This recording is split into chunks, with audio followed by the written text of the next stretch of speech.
Alright, so I am here with Melanie Holmes, and we are in her Aquascaped fish room right now. Melanie, thank you for letting me in and showing me the tanks and stuff. How did you get into fish keeping? So I've always really liked fish keeping as a little kid. I still remember, so I grew up in Germany, born and raised in Germany, and I still remember the smell of that little fish store we used to go to. It is such a pleasant, happy smell. Yeah. And one of my best friends, they actually had a fish tank, and at the time people really didn't have fish tanks, so going to her house and seeing that tank with guppies was just always fascinating to me. So I talked my parents into letting me keep a little fish tank. It had guppies and goldfish. Mm-hmm.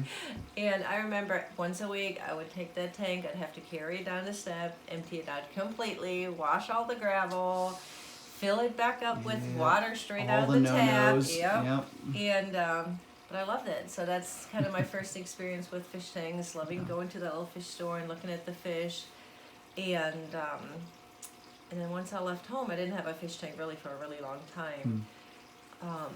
Until I'd say about, gosh, I've been here 10 years, probably 15, 20 years ago. I kind of gotten back into fish tanks. I got a 125 gallon tank to start off with. Okay. Yeah. And it was actually a really sad story. So I searched, found someone that was selling a 125 gallon, only it was the tall one.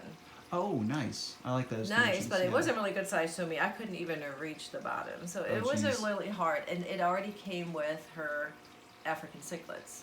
I didn't really know anything about Africans. I was like, okay, we'll take them.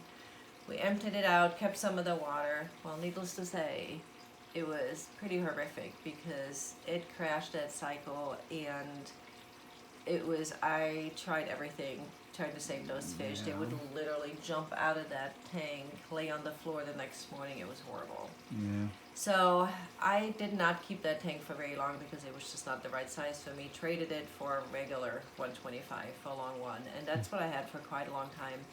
And I got into South American, like big boy cichlids. Ah, okay. So I had those. My prized possession I got from Bell's Aquarium was a electric blue Jack Dempsey.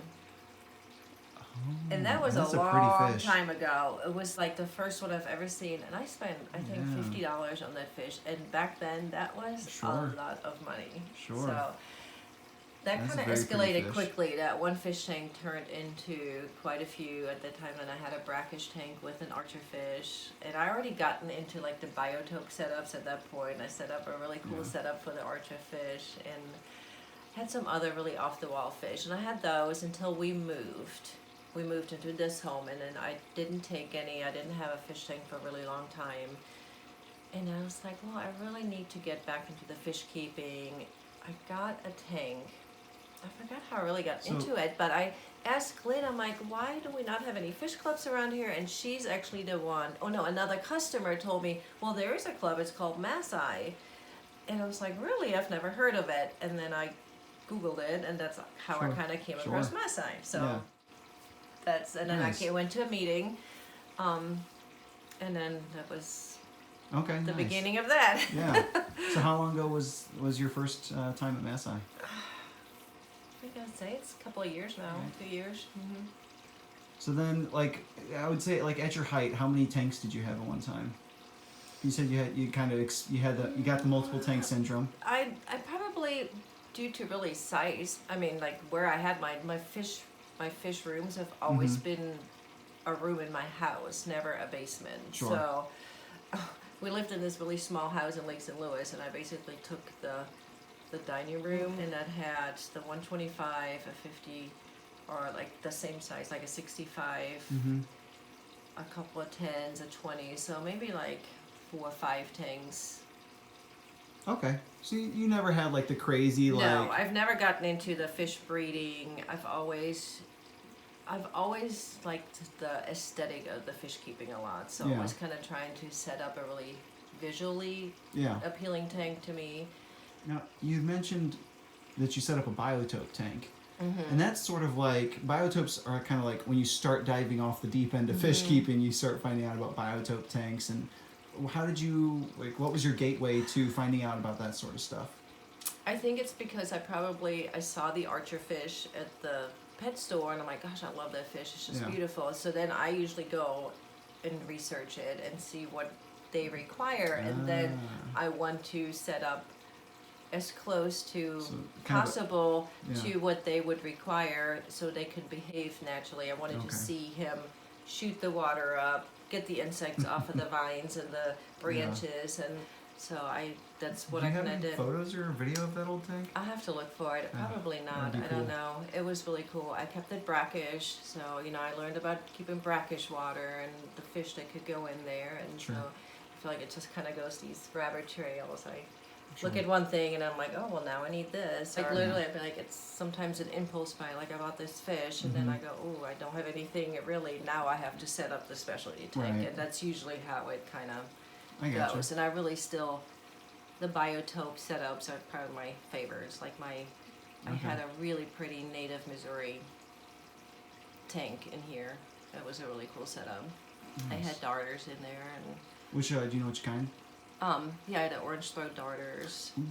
Those are pretty. Yeah, it was actually right sitting behind you. Oh, nice. Yeah, it was really nice. So then I did that for a while, and then I went to the AGA last year.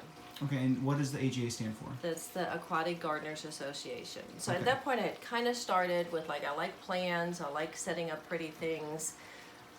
And that was in Seattle last year, and that was really, I think, what really changed my fish keeping for me. Because at the time, like, okay, I started going to MASI, I liked all these different fish. I'm like, oh, now I set up this fish, I like this fish, I like this fish. But it was just, I feel like it was just kind of all over the place and not really focused yet on, and just still trying to figure out like who I am in this and what I really like. Right.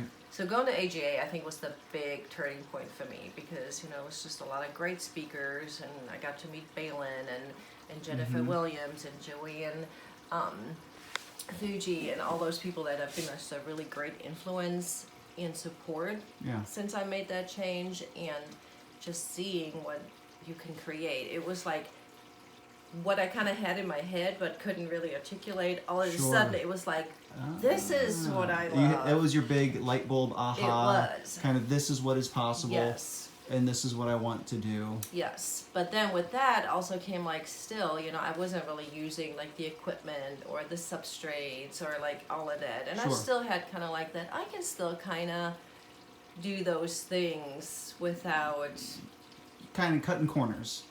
Because it takes quite a bit. So yeah, it does. But that was like just a huge inspiration, and I think I started. That was kind of what got you to go all in. Yes. Well, like it was that inspiration. Like, this is what I want to do. So I started kind of streaming out some of the stuff that I wasn't into anymore here, and kind of moving in that direction. And then I went to Chicago the same year for Aquashella.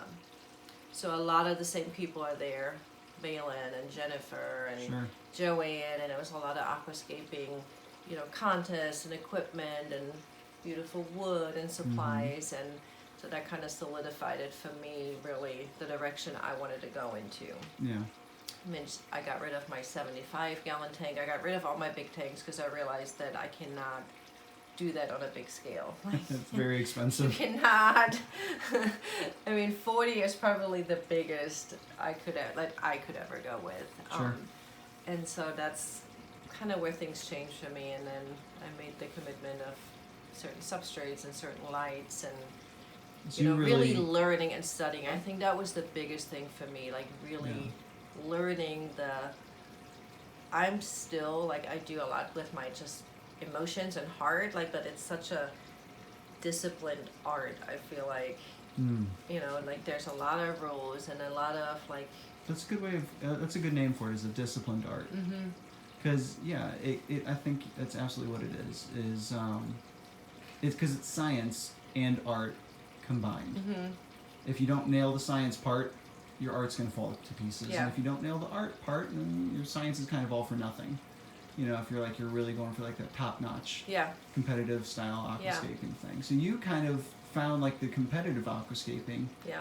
And would you say that's kind of like, that's really what like elevated your Yes, like seeing what ambitions? can be achieved. It was just that I want to learn that, and I did, and I really pushed myself hard to learn a lot of those things and to aquascape by those rules and see what I can do or if I can even do it. And I I met a lot of great people and a lot of support from Chicago, and then the Aquascaping Collectors Lounge is another great group, and there's so much knowledge there. They really, you post it, they teach you, they show you. But I have to say, like, do you remember that small tank I had with you really liked it. It had the stones, and it was like almost like a cliff overhang. Yes. Okay. Yes. And I worked really, really hard on that tank, and it was a really disciplined work. But in the end, I didn't love it that much. Sure. Because it just, I also found that it's not so much my style. I still love a more nature-inspired, natural tank. Kind of With the rules, like, this is not a competition tank, obviously, but it has all the, like, it's a island style, and it has the rules, and it follows the aquascaping rules, but then in the end, it still has my passion or my touch to it in a way. And I'm learning to combine those things, not to be so rigid with the rules. With the rules, yet follow the rules to achieve an overall look, but then add my kind of. Okay, so then within aquascaping, let's kind of take the dive down that rabbit hole. I know, firstly, we're friends, we've talked, and I know you love George Farmer, and who are some of your, like, kind of aquascaping role models that you really enjoy their style? Like you said, Balin and Shaw? Balin Shaw, and then as far as, like, like bigger YouTube people would be George Farmer style, because it is more like natural. Yeah, he does mostly nature style. Inspired. I love Filippo. Really love his style because he's just fantastic. But he has changed a lot of his style. What he's doing now is very natural. He used to be like all about the trees and very. So like the faux nature. Felipe Olivero. Felipe Olivero. Nice. Yes. So I really like his style now. And then Jennifer Williams, I think, is a great aquascaper. I love her, and she's just, so personal and such a great teacher and friend to me too. And Joanne Fucci from Chicago, she's great. And then just the whole Aquascapers Lounge group, like John Peeney is really great too. There's a lot of great talent. Yeah, that's like probably about 3 times as many names as I was expecting. I really like those people. They're just, I feel like I have like endless questions. They just never grow tired of teaching and helping you grow. Yeah. So. That's awesome. Yeah. Yeah, I remember kind of what got me into fish again was discovering aquascaping. That's kind of what re-piqued my interest, and that was like the kind of early 2000s. Like that was like Takashi Amano's explosion onto the scene and all that, and I just kind of discovered, like real aquascaping for the first time. And I tried it. I gotta say, I've tried it 5 times and epically failed 5 times. I am a very solid 0 for 5 on my aquascaping adventures. All right, so let's go ahead and let's take a look at some of your tanks here. Okay. All right, so we are looking at this is a 40-gallon breeder right here, isn't it? Yes. All right, so right here, what style of aquascape is this? Like the general genre? This is a island style. An island style, so nature, right? Naturescape, an island style naturescape. The focus is the middle is the island. It's raised up, and you have your height in the back, but like in general, this is an island. So there's generally, I think there's 3 styles. So there's either an A shape or triangle shape, an island, or a V shape. Okay, and the V shape's got like there's a clump here and a clump there, and kind of the open space in the middle. Or U shape. Some people call it U shape, but yes. So this would be considered an island. Okay, cool. Scape. So then, so you decide, all right, is the first process I'm going to build an island? Is that like step one? Yes. So first step, you would decide what style you want to Yeah. create. Like, Okay. does it fit the tank? Like, you know, what do you want your end results to be like? And are you looking at, when you're deciding what's like V, island, or triangle, when you're deciding that, are you looking at your hardscape, your hardscape materials? Like, I think this driftwood would look nice as a, you know, Somewhat. et cetera. I think with this tank over there, I certainly did. So because I have the long pieces, so I wanted to create something that comes from one side and comes down. So that was pretty easy to decide that this was going to be an A shape or a triangle shape. Yeah. Scape. Yeah. A lot of times I kind of get, I think, inspired by pictures, and I want to almost like recreate a certain look. So, or I challenge myself that, okay, I've never created a, you know, V-shape aquascape, so I'm gonna do that this time. So, I just wanted to utilize really the full space of that 40 breeder, and I thought the island shape would be probably the best way of doing that. Yeah. And I think, I mean, I am absolutely in love with this tank. So my favorite parts about it are, man, it's tough to pick just one. I love your carpet. I think the Marsilia carpet down here it's a very unique carpet, but I love that you have, it's not just a solo carpet, you have, in a true nature style, you've woven in, like, tell me about this little moss right here that's growing. The Physidens Yeah, right moss? here. Yeah, that's one of my favorite mosses. You've got it interspersed all throughout this tank here. I try to really create a lot of texture, and so yeah, I just kind of goes with it, like, you know, in the nooks and crannies, Yeah. leading up to the taller pieces, just like you would in nature. Like, things are just mixed, it's not all just one texture. And texture is a great word for what you've created here, in that, you know, you have like this Physidens moss has such a unique kind of like tiny little palm tree look to it. And then this Marsilia with the smooth round leaves, and you've got, what is this one here? You remember the... Oh, I have to look it up. It is, I'm so bad with names. Sorry to put you on the I spot know. there. You can edit this, right? Maybe. Please. You better not. It is, I think I can look it up really quick. Yeah, sure. I have some, if you look down in there, do you see the Monte Carlo? Or it's actually, not Monte Carlo, the smaller version of it. Oh, yeah. HC. That's the baby tears, right? Mm-hmm. The dwarf baby tears down Yeah. there, yep. And then these are, I think, like a dwarf sage of sword. You've got glossostigma in there. In a couple different places. You have some there, some here. I even noticed some over here on the right side. And then there's amongst the this is the Aereo Vietnam again. Oh, this kind of grassy one, thicker bladed, grassy. Yeah. Nice. Now, I was teasing you earlier about putting fake plants in your tank. What is this unbelievably bright pink plant? That is AR variegated. AR variegated. Where do you find these plants? This one I brought back with me from Chicago. A lot of these plants probably came from my people in Chicago, to be honest. Ah, okay. So you're finding these rarer plants from other aquascapers. Yeah. And where's a good place, like, where would you say is a good place to connect with other aquascapers? Well,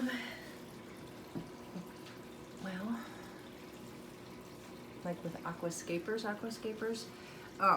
a lot of the plant groups are probably have a lot of aquascapers. So there's a couple of plant auction sites on Facebook. Those would be a really great place to meet people and then obviously to find plants. CAPS is an awesome group. The Chicago Aquatic Plant Society. Okay, CAPS. CAPS. Chicago Aquatic Plant Society. So you have great aquascapers and great plant people. It's like Okay. the best of both worlds, honestly, in that group. Yeah, and what I've noticed is after having been to a couple different fish rooms, that is a theme. Is like finding the cool stuff. You got to go find the people, like the hobbyists, who are going to just know other hobbyists who are going to have, you know, it's just that Yeah. you build a network It is. by just and getting it's to like, know other hobbyists and who it's such like a the like, things that you like. and it's really such a connection. I feel like, you know, it's like, it's a great support, but it's also like, you know, hey, I've got this. Does somebody want some clippings? Like, it's such a sharing and just paying it forward kind of group that, and it doesn't matter if you're a beginner. Like, I never felt weird because I'm a beginner or I didn't know things. It's just, it's never felt that way. It just was always really welcoming and, you know, just sharing knowledge. And so this is the Ranunculus inundantis. All right, and so this plant right Yeah. here is Ranunculus inundatus. And I pronounced it right because no one speaks Latin, so you can't tell me I'm wrong. All right, so real quick, let's go over kind of the hardware on the tank. Okay. You have your pride and joy, Yes. your favorite light of all time. This is the Twin Star. What's the specs on it? Twin Star It a is 9005, it looks like. 900S. Yes. Oh, 900S. Yeah. That's not a 5. Mhm. 900S. Yes. It's a And then fantastic coming light. down here, you've got a your output. You got that classic glass outflow The there. lily pipes. Yep.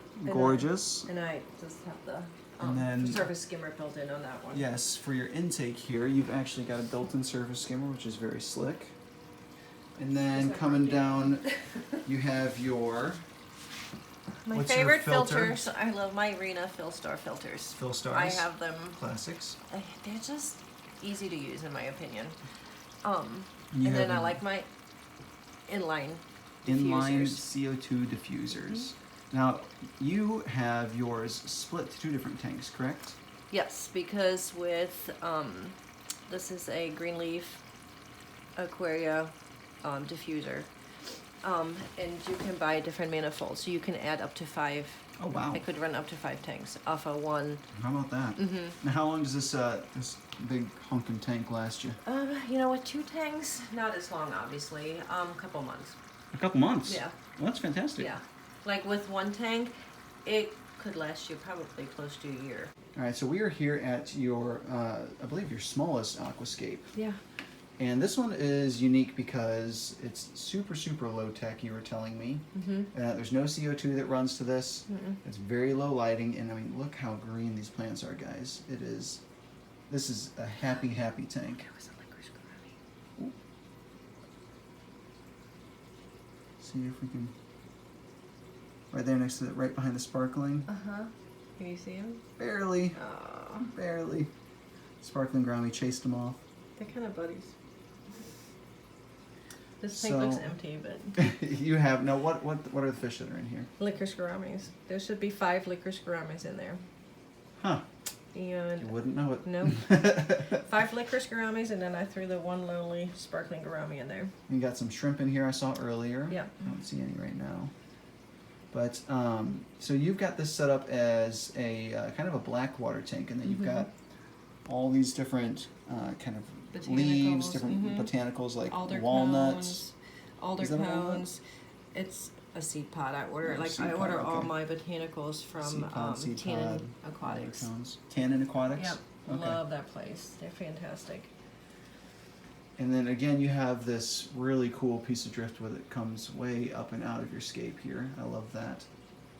And one thing for the people at home that you might not pick up is there's an actual bag of tea, actual human tea in this. And that doesn't hurt the fish at all, as long as it's, I'm assuming, non-caffeinated. Yeah, it's non-caffeinated. It's Robia's tea. If you see your fish start swimming around Yeah. extra fast. No, and I do it because I would have tannins in there, but I do weekly 50% water changes, and so any kind of tannin that accumulate, unfortunately, get cleaned out. So, and I personally love stained water.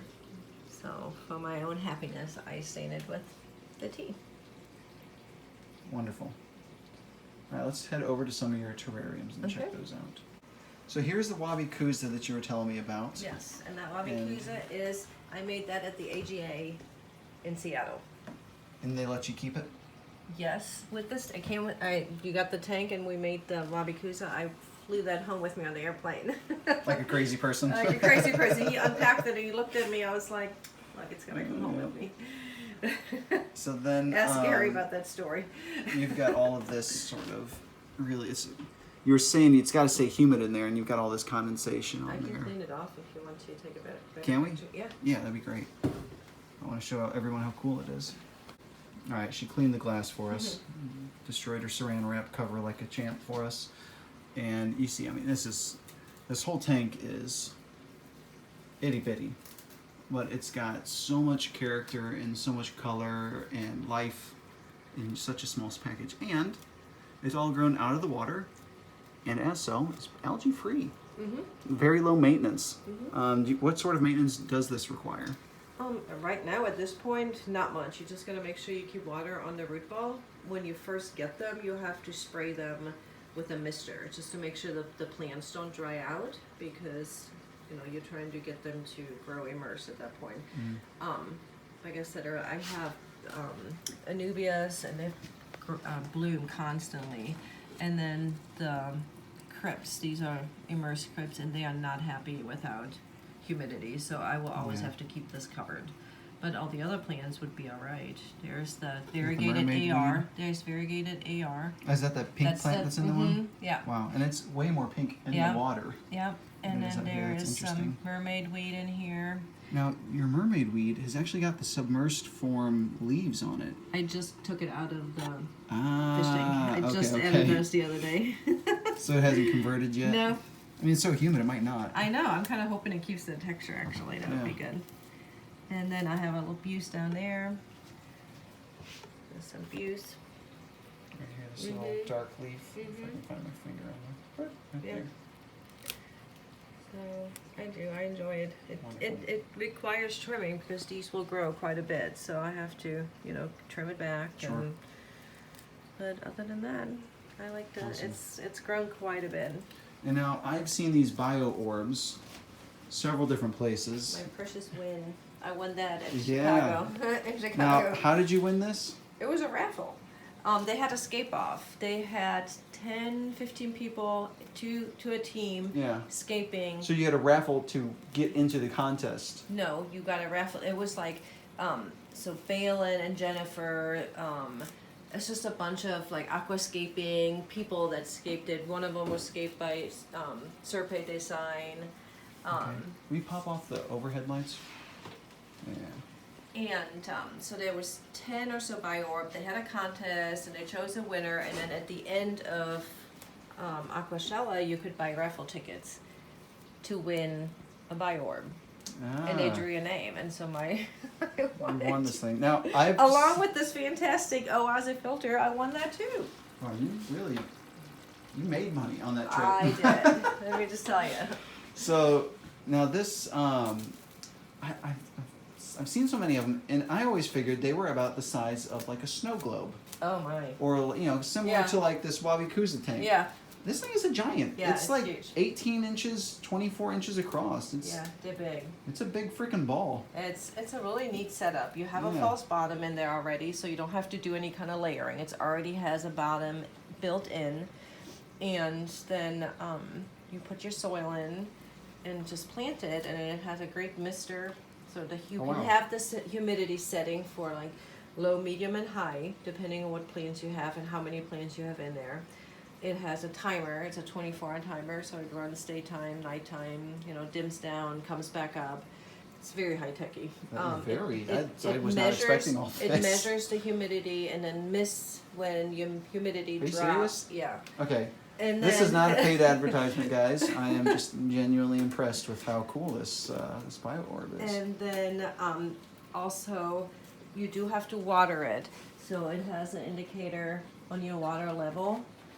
See right here is my water level. If it drops below, you have to actually add water to that false bottom. Okay. And then it has a fan in there so you don't get mold. Okay. This video is brought to you by Oasis. I love Oasis. Not really. Just kidding. And then here's your mister. And neat. That's so cool.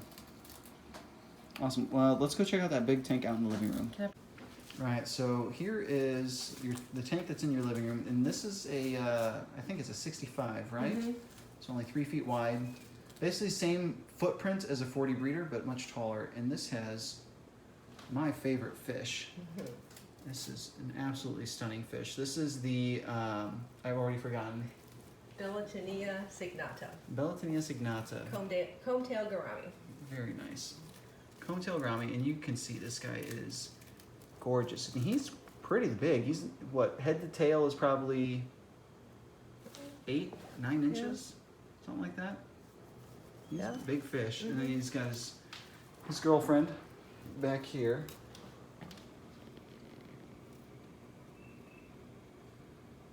Yeah. And the way that those scales pop when he's not all backlit, that is very pretty fish. Very unique too. This tank was actually inspired by one of my favorite aquascapers, Felipe Olivero. Oh, okay, yeah. He did a big aquascape, like a big one in that V-shape style at, I think, Aquarium Gardens in England. Okay. And I was like, oh, I want to recreate something similar to that. And that's where that scape came from. So the main plants that you have in here, it looks like you have Java fern, the needle leaf. It's all, it's mainly like epiphytes, honestly, in this tank. So there's the needle leaf, there is trident, there is... you got several buces in here. quite a bit of buse. And they're doing really good. They're blooming right now. You can see some of the blooms here. That white little sprig at the end there, there's a buse bloom. There's one And coming. there's I some think there's blooms another one coming. Right there. Oh yeah, right there's another one. So yeah, it's very, very happy buse plants in there. You've also got some barbs, a snake skin. Hey buddy, some snake skin barbs. So a lot of low light plants, pretty easy, but I really love this tank.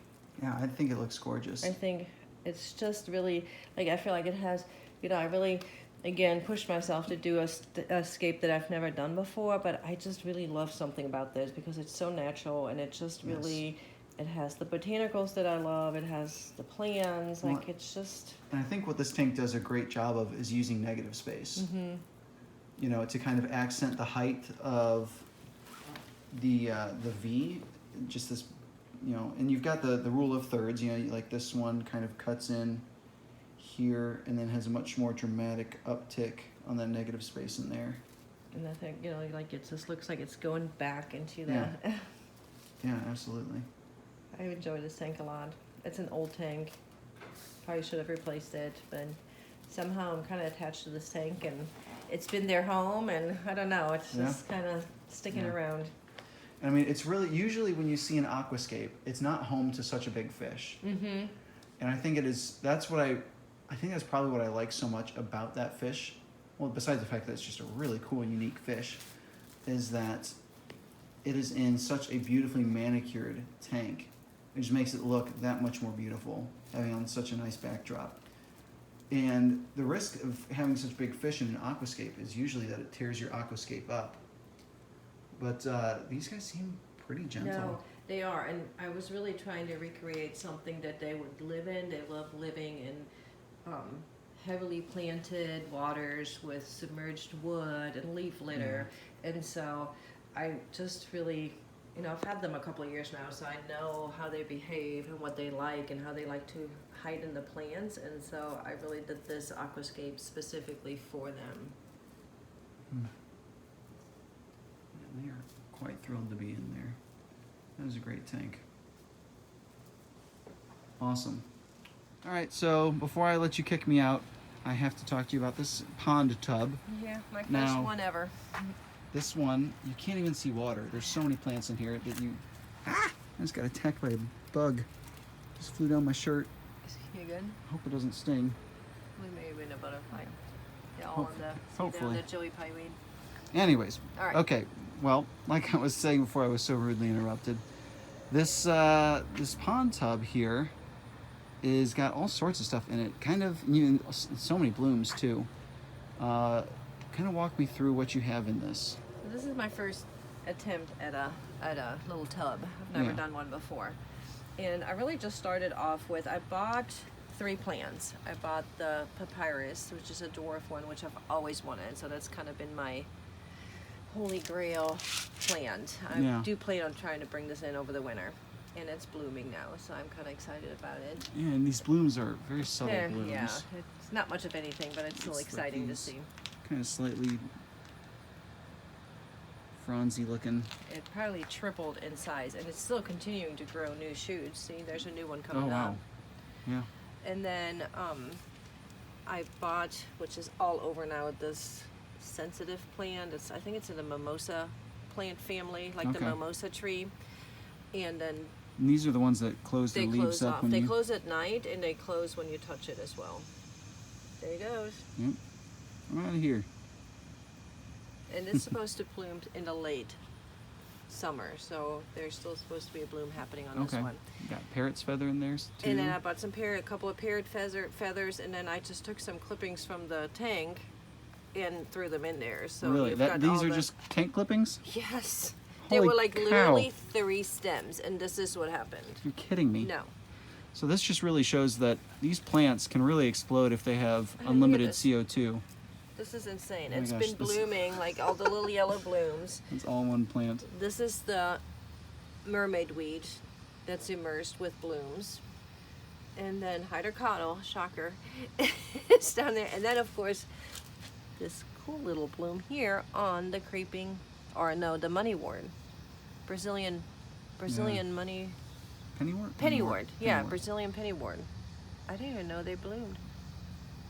How about that? HAP points. Yeah, pretty sweet. Yeah. And you've also got this really gorgeous garden set up next to it with all your Missouri native plants. All these different flowers. Got flowers galore. Melanie, thank you so much for having me. It was truly awesome. Your tanks are gorgeous. And looking forward to seeing you sometime soon. Yes, thanks for being here. All right, so Bye. see you around.